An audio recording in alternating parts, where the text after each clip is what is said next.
May the wind take your troubles away. May the wind take your troubles away. Both feet on the floor, two hands on the wheel. May the wind take your troubles away.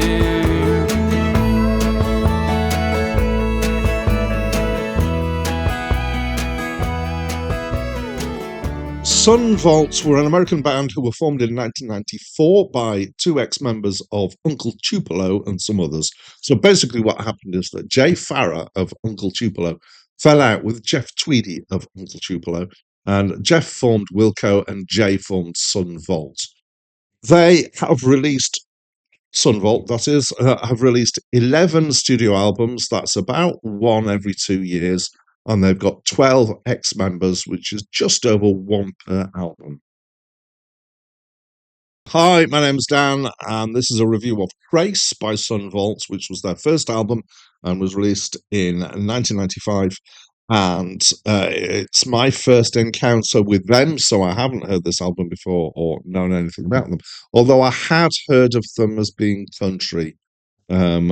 Just kind of somewhere vaguely in the distance had heard the name. So I guess the first question is it country or what is it?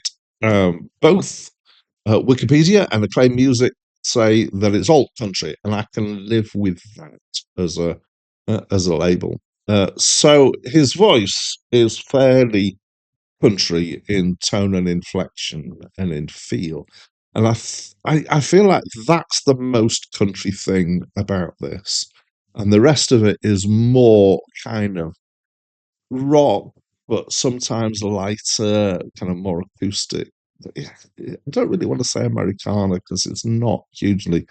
I'm not even sure folk's a good word for this. There are occasional country instruments though in here, so there's like a fiddle, pedal and lap steel. Ooh, if anybody knows the difference between a pedal steel and a lap steel, please do tell me in the comments. I'd love to know. Banjo, dobro. But mostly it's kind of dominated by either an acoustic guitar for the more mellow tracks or an electric guitar for the rockier tracks. Musically, it's pretty reasonable, but it's nothing unique. It could be the same band as Sheryl Crow, but not quite as hot on it, or many others of that ilk. Maybe a bit rockier than that when they're rocking up. And it's roughly every alternate track, I would say, is a quiet track and a louder track. His voice is okay, but not particularly distinctive, apart from sounding fairly country. So far, it's mediocre. It's kind of okay. Maybe it's slightly better than the absolute middle. But let's talk about the songwriting, because this is the thing that I actually pretty much enjoyed. Was the best thing for me anyway on the album. It's more interesting than some. There's some well-turned phrases. There's some nice observation in here. It's not, I wouldn't say, kind of top drawer songwriting. But then my bar's really high when it comes to that.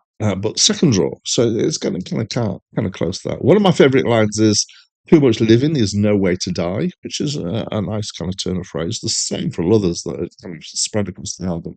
It's nicely put together. It's nicely thought. It's just a shame that the vehicle itself, kind of the music and the voice, I'm sorry to say, aren't quite as strong as the songwriting. Or if they'd been a little bit more distinctive, maybe it would have held it together more.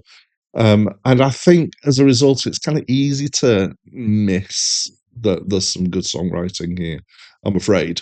So that's what I think of this album. As always, I'd love to know what you think. So please let me know by leaving me a comment, especially if you disagree with me. I always like it when people disagree.